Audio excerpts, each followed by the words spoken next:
ama yastahi ahadukum, hivi haoni haya mmoja wenu, allau nushrat alayhi sahifatuhu allati amlaaha sadra naharihi, wakati siku ya Kiyama atakwenda kupewa kitabu chake, kitabu ambacho ameanza kukijaza tangu wakati wa mchana mpaka jioni. Aktharu ma fiha laysa min amri dinihi wala dunya, mengi ambayo yapo kwenye kitabu chake siyo mambo ambayo ya dunia yake wala siyo mambo ya akhira yake, ni mambo ambayo ya kipuuzi, hayana maana, yamejaa ndani ya kitabu kama hicho. Hatuoni haya? Siku ya Kiyama mtu anapewa kitabu kimejaa mambo ya kipuuzi, mambo ya kijinga ambayo tunayoyafanya katika mitaa, ambayo tunayoyafanya kwenye majumba, ambayo tunayoyafanya kwenye kazi zetu wakati tunafanya hizo kazi.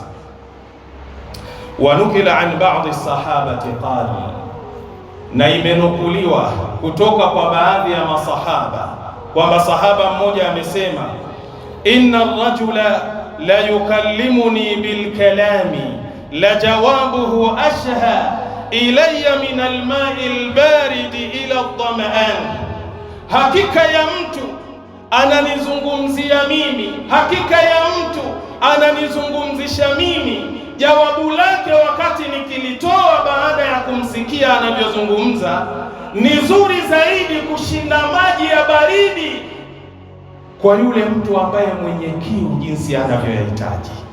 Fa atruku jawabahu, lakini naacha kumjibu huyo mtu jawabu ambalo ni zuri, ambalo lashinda maji ya baridi kwa yule mwenye kiu kikali. Kwa nini? Khifata an yakuna fudula, kwa kuhofia huenda jibu langu likawa ni miongoni mwa maneno ambayo hayana faida au hayanihusu, nikaweza kuandikiwa dhambi kwenye jawabu kama lile.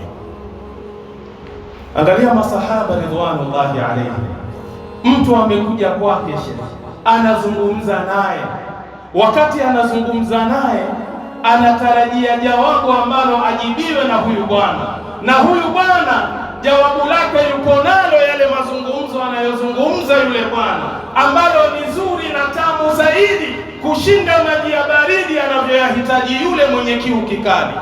Lakini nahofia lau nikimjibu huenda lile jawabu langu likaisabika ni miongoni mwa maneno ya kipuuzi au mambo yasiyomhusu. Watu wamefika daraja hii ya kumwogopa Allah jalla fi'ala.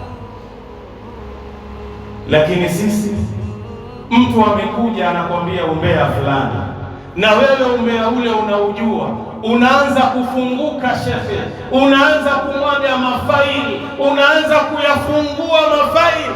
Basi wewe umeona hilo, kuna hili, kuna na hili, kuna na hili, aya chukua, nenda. Ma yalfidhu min qawlin illa ladayhi raqibun atid, hakuna anayezungumza neno, yupo na malaika wanaandika mema yake na yale maovu yake. Maneno haya ya sahaba, nenda kwenye kitabu Ihya'u Ulumiddin, ukurasa ni 114 utakwenda kuyapata.